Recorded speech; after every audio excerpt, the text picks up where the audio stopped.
옛부터 전해오는 이야기가 있다. 삼림 속의 생방은 기술이 훌륭한 유리알 연기자들을 만든다. 이는 유명한 발트젤에 대한 전설이다. 카스탈리엔의 2단계, 3단계 학교 중에서 여기는 가장 예술적인 곳이었다. 발트젤에서는 특별한 전통적 경향을 지니고 있다. 그곳에서는 보편적 사실과 명확한 학문과 그리고 예술을 서로 융화하여 긴밀한 관계를 형성하게 하려는 것이었다. 이 경향을 상징할 수 있는 것이 바로 유리알 유희였다. 다른 학교에서도 그러하듯이 여기서도 유리알 유희는 공식적이며 필수적인 학과는 아니었다. 그러나 발트젤의 대부분 학생들은 이것을 개인적으로 연구하고 있었다. 그래서 발트젤이라는 조그만 거리는 공식적인 유리알 유희와 그 모든 시설의 중심지라고 할 수 있었다. 발트젤의 학과 과정은 대체로 애시올지의 과정의 계속이었으며 단지 새로운 몇 과목이 첨가되었을 뿐이었다. 정말 새롭게 느껴지는 것은 명상 연습뿐이었다. 그리고 크네이트는 이미 음악 대가의 도움으로 그것을 경험했었던 것이다. 크네이트는 명상에 참가하는 것을 기분 좋게 생각했으나 그 진정한 의미를 이해하기 전까지는 편안하게 긴장을 해소시켜주는 유의로만 생각하고 있었다. 얼마 동안 시간이 흐른 뒤 크네이트는 명상의 훌륭한 가치를 알게 되었다.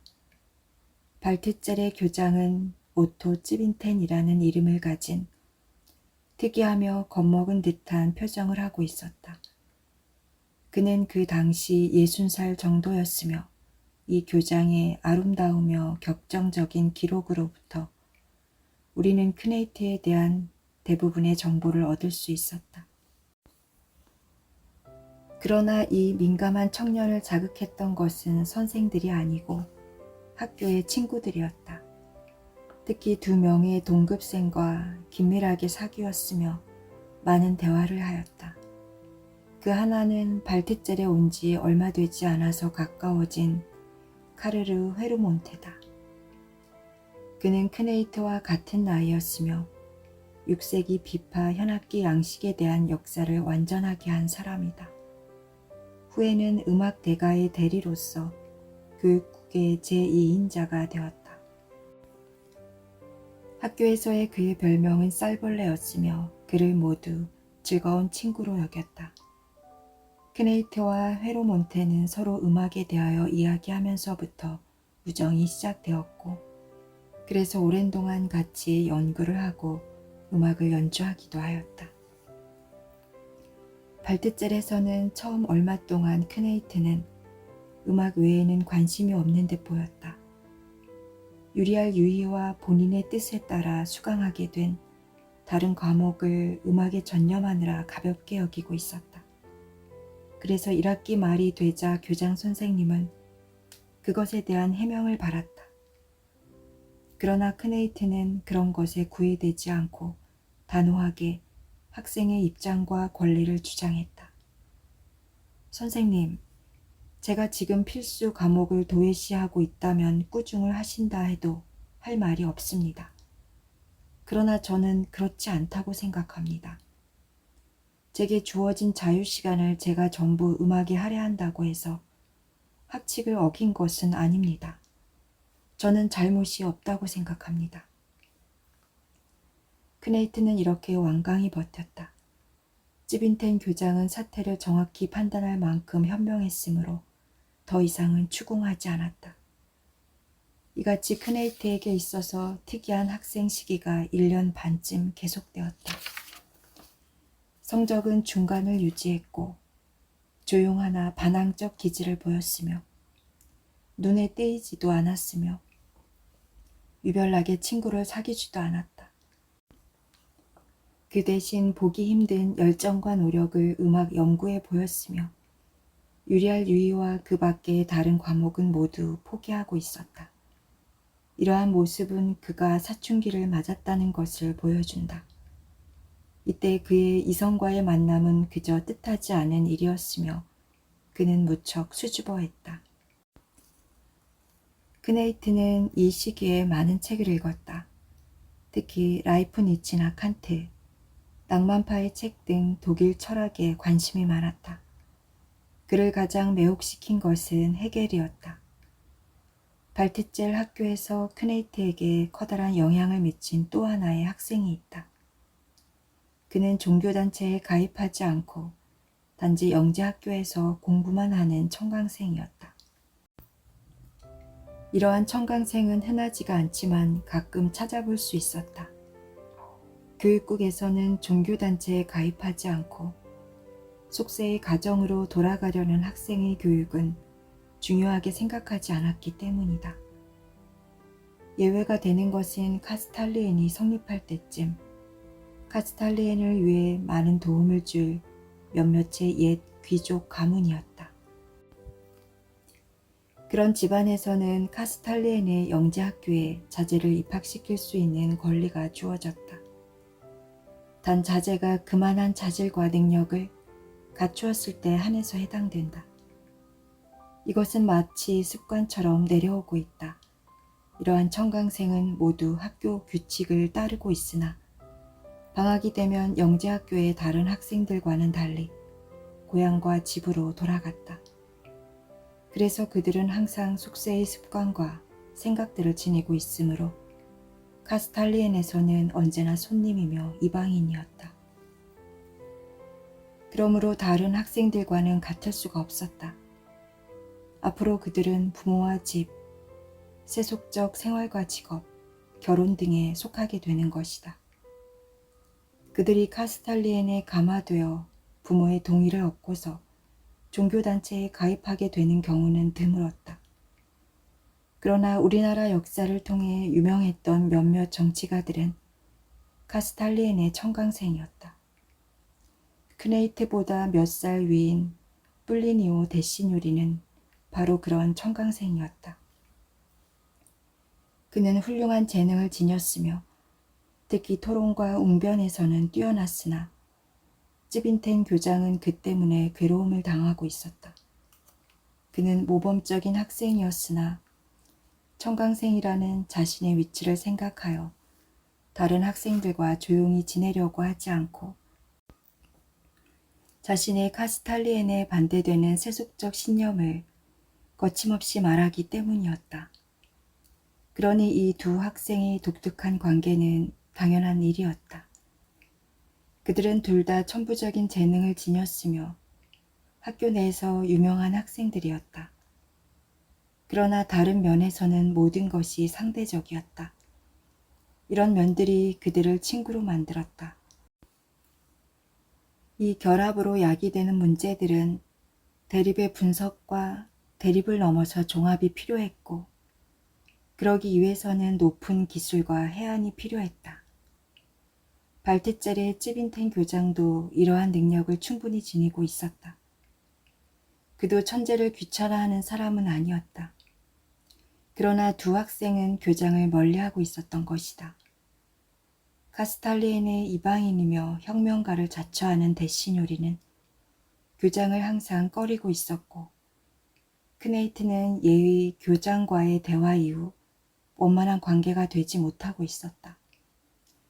그래서 그는 이 일에 대해 교장과의 대화를 청하지 않았으나 그러나 그에게는 음악 대가가 있었다. 크네이트는 대가를 만나 조언을 구하였고 음악 대가는 이 사건을 훌륭히 해결하였다.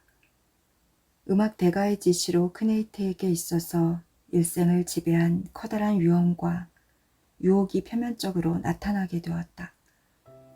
크네이트는 그 문제를 해결하는 능력을 보여주었다. 크네이트와 데시뉴리와의 대립과 의정은 주제가 다른 음악이나 두 정신 사이의 변증법적 유의라고 표현할 수 있다. 그 사건의 사실적 내용은 이러하다. 특이하게 나타나서 주목을 받은 사람은 데시뉴리였다. 그는 다른 학생들보다 연상이었으며 열정을 지니고 있었다. 뛰어난 화술을 가지고 있었으며 가장 특이한 점은 그가 이방인이라는 것이었다. 카스탈리엔에 소속된 사람이 아니며 밖에는 부모와 형제라는 가족이 있었다. 다른 학생들처럼 카스탈리엔이 그의 전부가 되는 것이 아니라 그저 인생의 한 과정에 불과한 것이다. 이 손님에게 카스탈리엔은 전체 세계로서의 의미를 지닐 수 없었으며 발트젤은 졸업하게 될 하나의 학교일 뿐이고 다시 밖의 세계로 돌아가는 것도 결코 부끄러운 일이 아니었다. 종교단체가 그를 이끄는 것이 아니라 그는 명예와 출세, 가정을 이루게 되는 결혼과 정치, 그런 것들을 향해 가게 되는 것이다. 그것은 바로 카스탈리엔의 사람들에게 강하게 알고 싶은 충동을 일으키는 현실 생활이었다. 카스탈리엔의 사람들에게 속세란 옛 수도승들이 생각하던 바깥 세계였다. 어떤 의미도 없고 금기의 곳이긴 했으나 신비를 느끼게 되고 유혹과 매력을 느끼게 되는 것이었다. 대신 요리는 소년처럼 연극처럼 어느 정도의 의식을 지녔으며 신념을 느끼게 하는 열의로서 자신의 세계를 주장했다. 밖의 세상의 생각과 습관이 카스탈리엔보다 훌륭하고 올바르며 인간적이고 자연스럽다는 것을 친구들에게 인식시키기 위해 동원할 수 있는 모든 방법과 기회를 이용하고 있었다. 그는 자연에서 이탈되고 본연의 인생에서 벗어난 카스탈리엔 학교 생활을 부각시켰다. 건전한 인간의 이성으로 카스탈리엔을 치료했다. 그리고 속세에서 떠도는 유행어나 불손한 태도를 거리낌 없이 나타냈다. 그러나 대신 요리는 어리석지 않았다. 가벼운 선동에 그치지 않고 발트젤에서 쓰이는 것을 이용할 줄 알았다.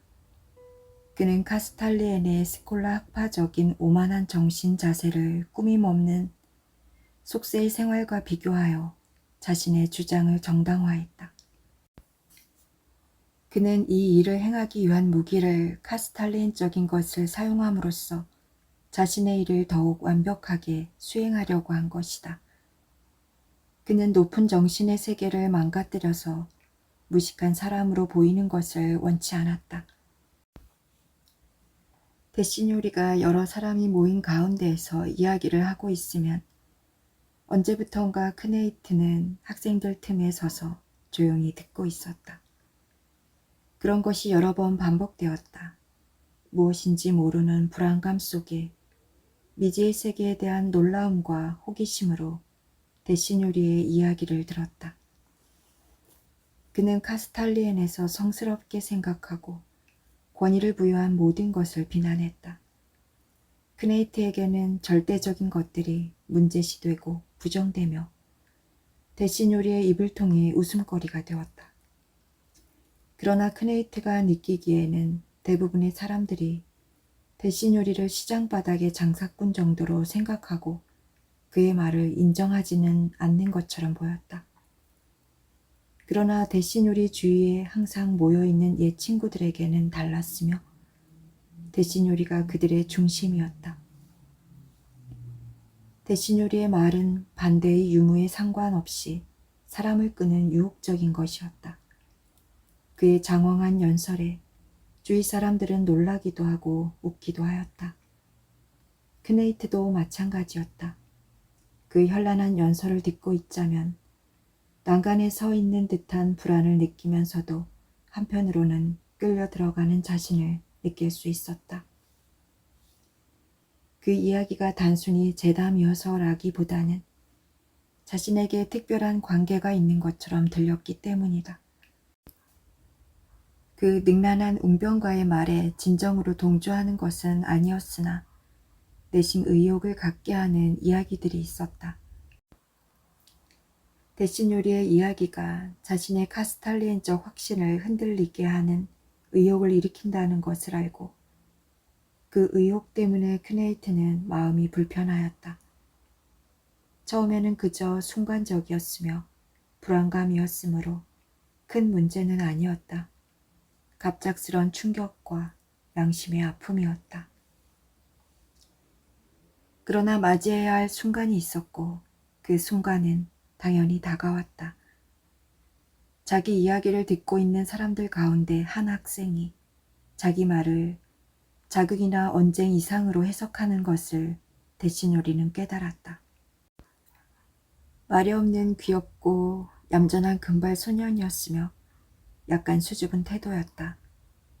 대신요리가 다정하게 말을 붙여보았으나 소년은 얼굴을 붉히며 대답을 피하고 있었다. 대신요리는 이 소년이 이미 오래전부터 자기에게 관심을 가지고 있다고 느꼈다. 그래서 그를 다정하게 대하며 완전히 자기에게로 끌어들이기 위해 오후에 자기 방으로 오도록 청했다. 그러나 얌전하며 극히 감상적인 이 소년을 그렇게 쉽게 대신요리 쪽으로 이끌 수는 없었다. 대신요리는 자기를 피하며 대답조차 하지 않으려는 소년의 태도에 놀랐으며 그런 일은 손 위의 소년인 그의 자존심을 상하게 했다. 그는 그날부터 이 무뚝뚝한 소년의 우정을 구하기 시작했다. 처음에는 자신의 상한 자존심을 보상하기 위해서였지만 시간이 지날수록 절실한 마음이 되었다. 앞으로 친구가 될지 확신할 수는 없으나 여기에 훌륭한 남자가 있다. 대신요리는 그렇게 생각했다. 그는 다시금 크네이트를 주위의 학생들 속에서 발견하기도 하고 그가 열심히 듣고 있다는 것을 깨달았지만 가까이 다가가면 수줍은 그는 항상 돌아섰다. 크네이트의 태도에는 그럴 만한 이유가 있었다. 훨씬 전부터 크네이트는 대신요리에게서 어떤 중요한 것을 감지하고 있었다. 어떤 아름다운 것이나 자신의 세계를 밝게 해주는 것 또는 어떤 새로운 인식이나 관념을 대신요리로부터 엿보게 될 것 같았다. 그것은 하나의 유혹이요 위험이겠지만 넘어야 하는 필연적 과정이었다.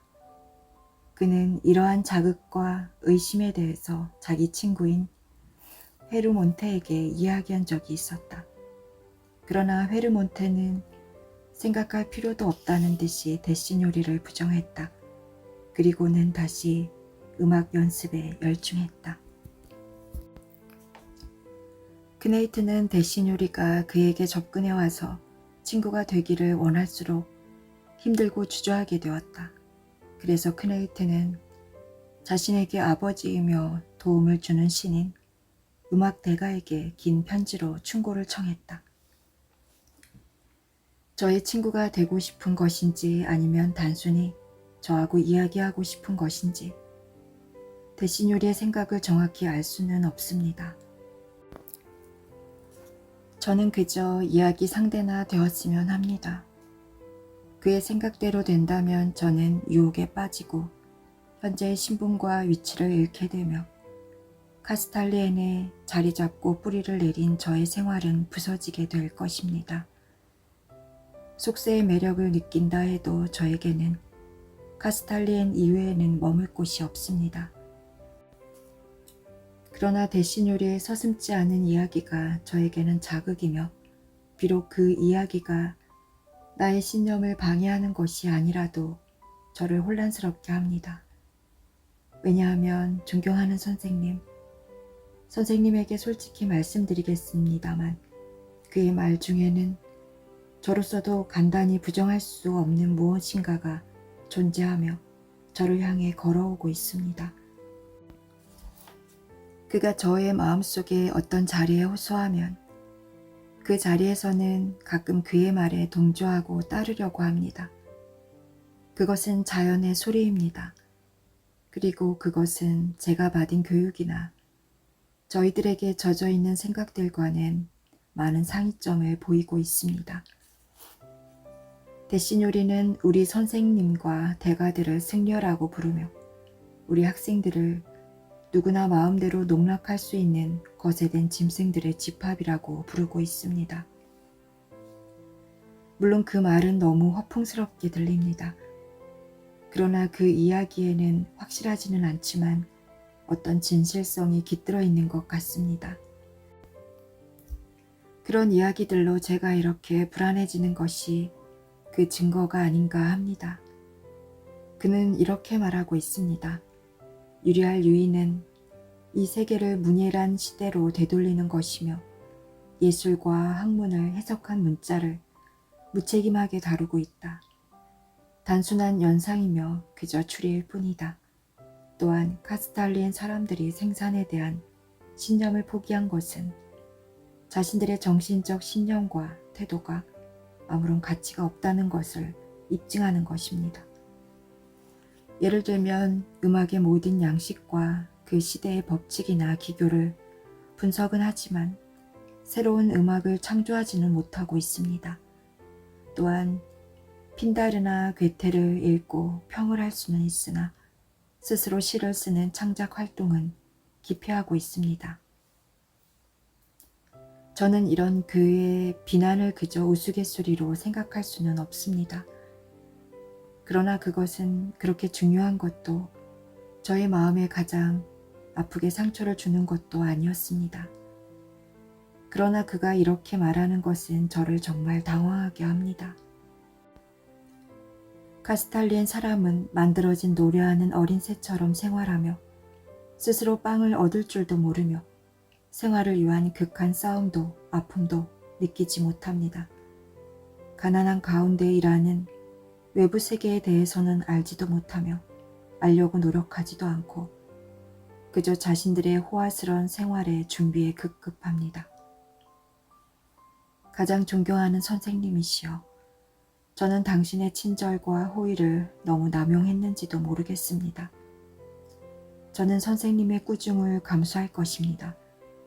저를 나무라시고 저에게 참회의 기회를 주세요. 그러나 한 가지 선생님의 말씀을 듣고 싶습니다. 이 상태로는 더 이상 견딜 수가 없습니다. 얼마 동안 이렇게 지낼 수는 있겠지만 이로부터 더 나아가 훌륭한 열매를 기대할 수는 없습니다.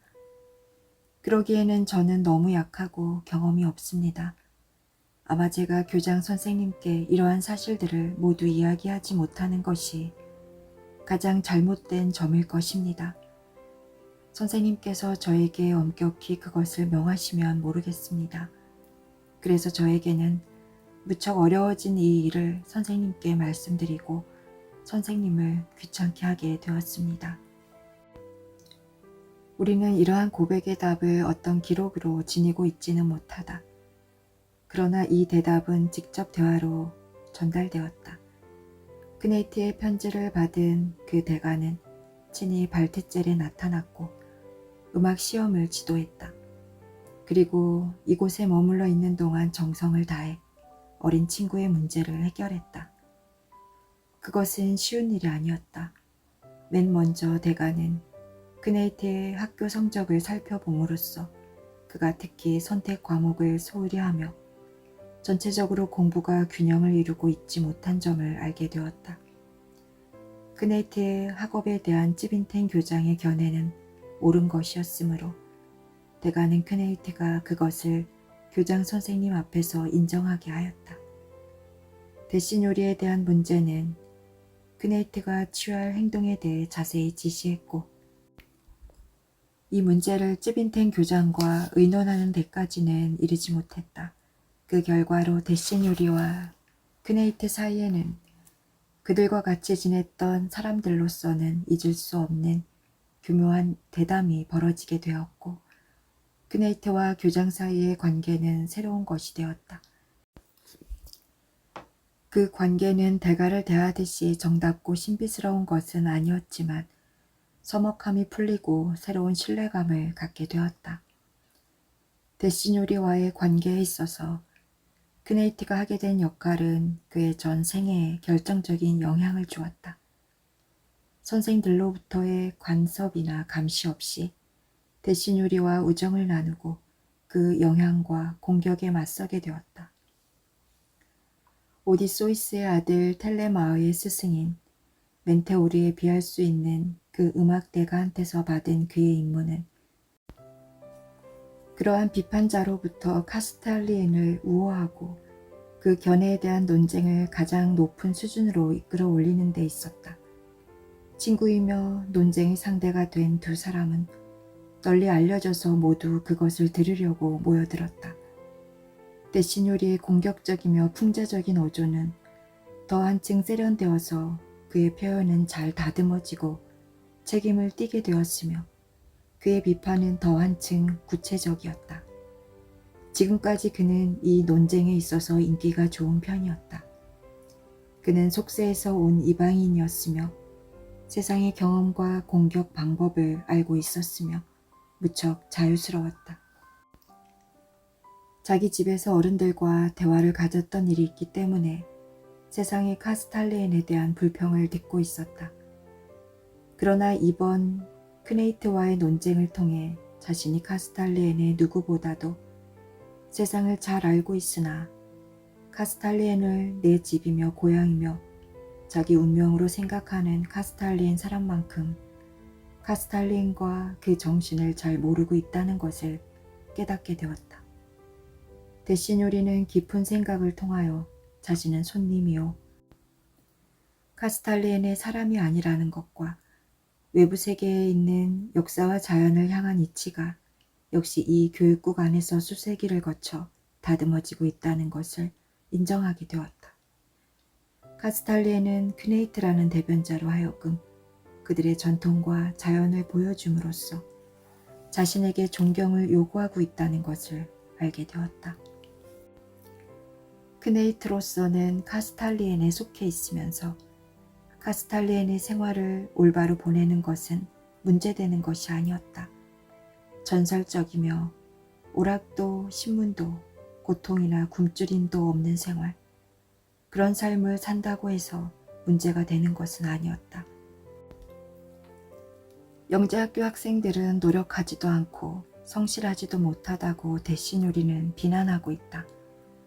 그러나 그도 굶주림에 시달리거나 자기 빵을 스스로 구한 적은 없었다. 사실 대신요리가 속한 세계가 가장 훌륭하고 올바르다고는 할 수 없었다. 그러나 그 세계는 존속한다. 세계 역사가 알려주는 것처럼 그 세계는 항상 존재하며 그 존재를 통한 모습은 어제와 오늘이 크게 다르지 않았다. 거의 모든 사람들이 자신의 세계만을 알고 있으며 영재학교나 교육주나 종교단체나 대가나 유리알 유의 같은 것은 전혀 몰랐다. 지구상의 인류의 대다수는 카스탈리엔이라는 교육주와는 전혀 다른 생활을 하고 있었다. 보다 단순하고 보다 원시적이며 보다 위험하고 아무 보장도 없으며 무질서한 생활을 하고 있었다. 그리고 모든 인간은 태어나면서부터 이 원시적인 세계에 속해 있는 것이었다. 모든 사람들이 그 세계에 대한 호기심과 향수와 연민을 느끼고 있었다. 그런 세계를 바로 보고 그 세계에 대한 향토적인 감정을 마음속에 지니면서도 그 속으로 전락하지 않은 그것이 문제가 되었다. 그 세계와 나란히 그리고 그 위에 다른 세계가 있었다. 카스탈리엔 정신세계를 지향하는 세계가 있는 것이다. 보다 엄격한 성직의 세계. 자연성을 탈피했으며 질서를 존중하고 잘 보호되어 있지만 끊임없는 감독과 연마를 요구하는 어떠한 세계가 있는 것이다. 그 세계 속에 사는 바른 태도는 그 세계에 따르면서도 평형을 유지하고 그것을 경멸하지도 않고 또한 어떤 미약한 희망이나 향수를 갖고 다른 세계를 엿보지도 않는 것이다. 왜냐하면 카스탈리엔이라는 자그마한 세계는 커다란 외부 세계에 봉사하며 그곳으로 교사나 서적이나 방법을 제공하고 정신 도덕을 순수하게 보존하며 그들의 사명은 자신들의 인생을 정신의 향상과 진리의 추구에 있다고 생각하기 때문이다. 그런데 이 두 세계는 어째서 조화를 이루고 형제 같은 사랑을 나누지 못하는 것일까? 왜 두 세계를 하나의 가슴에 품고 하나로 연결시킬 수가 없었을까? 크네이트는 그런 의문에 빠지고 있었다. 언제인가 크네이트가 자신의 책임에 지쳐서 마음의 평정을 잃지 않으려고 노력하고 있을 때 음악 대가가 찾아왔다. 대가는 청년이 던지는 암시에서 긴장된 모습과 혼란한 눈빛이나 어느 정도 산만한 태도에서 크네이트의 상태를 명확히 감지할 수 있었다. 크네이트, 우리가 자신에게 요구하는 것이 커질수록 우리가 의지하게 되는 것은 힘의 근원과 영혼의 새로운 융화네. 우리가 어떤 과제에 몰두해서 감격하고 흥분도 하고 그것 때문에 피로해질수록 이 근원을 잊기 쉽지. 그러한 예를 우리 주위에서 많이 찾아볼 수 있다. 그것은 마치 정신적인 일에 빠져들면 육체를 돌보지 않는 것과 마찬가지다. 역사상 정말 위대한 사람은 모두 명상할 줄 알았거나 적어도 명상을 함으로써 우리가 이르게 되는 길을 알고 있었다. 그렇지 않은 사람들은 훌륭한 재능을 지니고 있다 해도 그것을 발휘하지 못하게 되는 것이다. 그런 사람들은 그들의 문제 또는 야심만만한 꿈에 눈이 어두워져서 정신을 잃게 되고 현실을 한 걸음 떨어져 바라볼 수 있는 능력을 잃었기 때문이다. 그런데 이미 너는 이런 것을 모두 알고 있다. 몬테포르트에서 이미 배웠으니까. 이것은 항상 있는 일들이다. 그것이 존재하는 사실이라는 것은 한번 귀를 잘못 들어보아야 비로소 깨닫게 되는 것이다. 데시뇨리와 크네이트 사이의 우정이 계속된 동안 학교에서는 이 특별한 우정의 광경이 교장에서 학생에 이르는 모든 사람들의 참여로 마치 연극의 한 장면을 이루는 듯했다. 두 세계, 두 가지 원리는 크네이트와 데시뇨리에 의해 구체적 모습을 드러내게 되었다.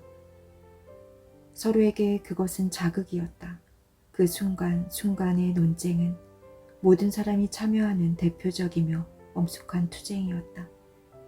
그리고 방학이 되면 데시뇨리는 집으로 돌아가 고향 안에서 새로운 힘을 얻게 된 반면 크네이트는 학교에 남아 사색을 하고 책을 읽고 명상에 잠기는 연습을 하고 음악 대가와 만남으로써 새로운 힘을 얻어 카스탈리엔의 대표자이며 대변자로서의 자질을 키웠다.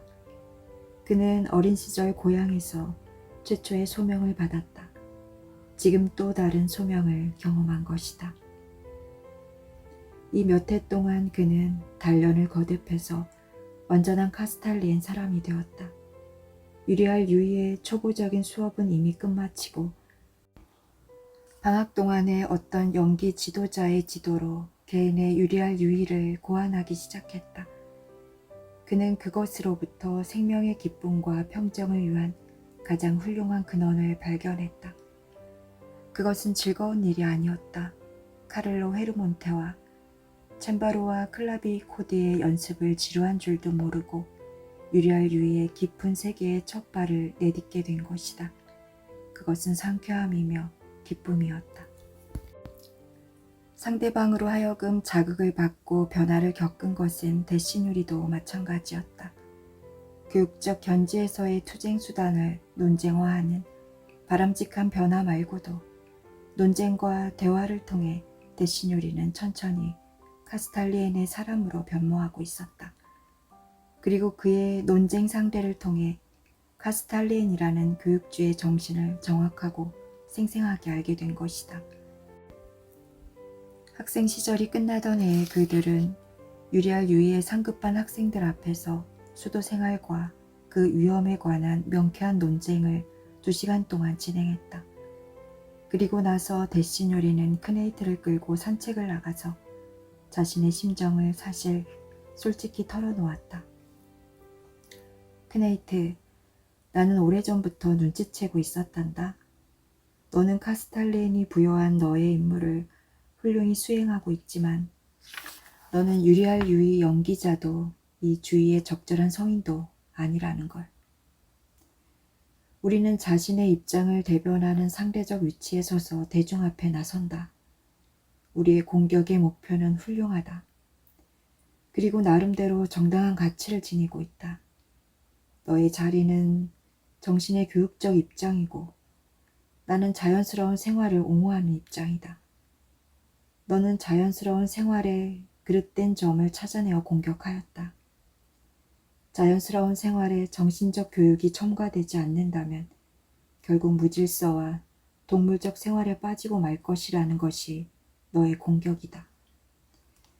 정신적인 발전에만 치우치는 사람들이 얼마나 무모하고 위험하며 결국 어떠한 것도 성취하지 못할 것이라는 것이 나의 공격이다.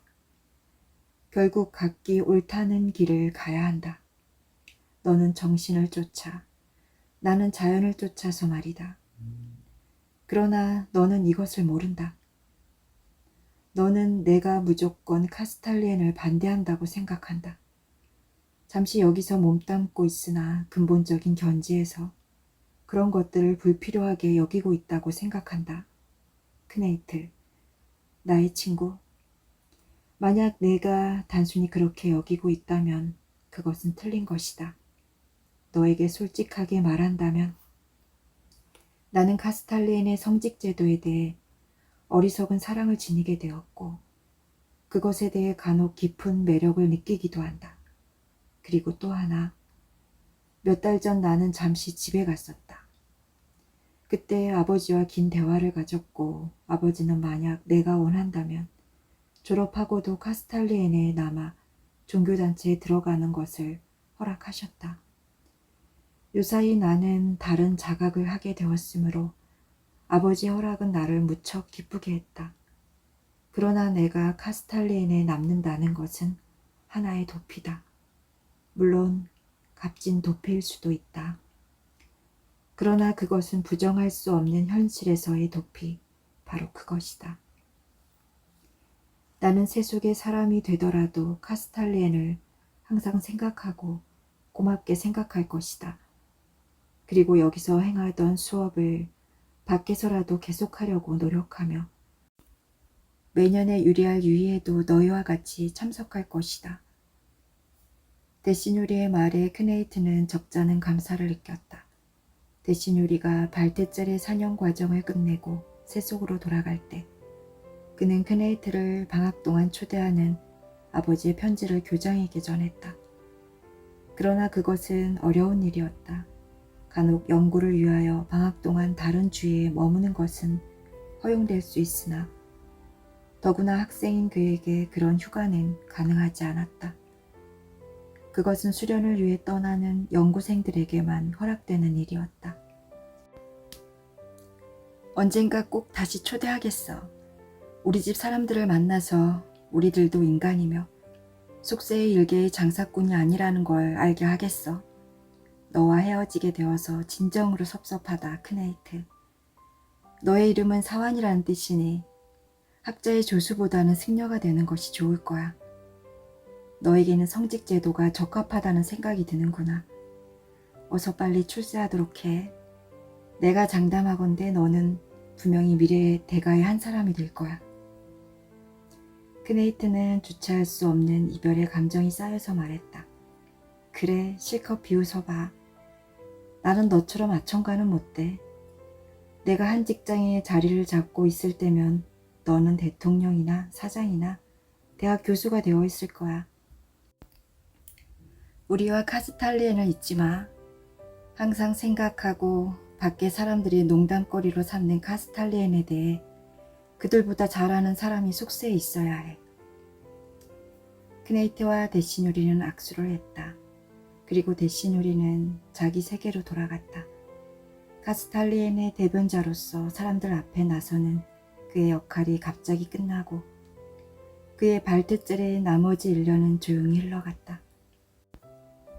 그 한가로운 시간에 크네이트는 유이의 정성을 쏟았고 그러면서 더욱 유이에 감명받고 빠져들기 시작했다. 크네이트가 남긴 수첩 중에 유리알 유이에 대한 의미와 이론은 이렇게 시작된다. 육체적 생명이든 정신적 생명이든 생명이란 움직이는 것이다. 그 움직이는 현상에 대한 미적 측면을 이해하려고 하는 것이 바로 유리알 유이다. 특히 이를 동적인 과정의 형태로서 해석하는 것이다.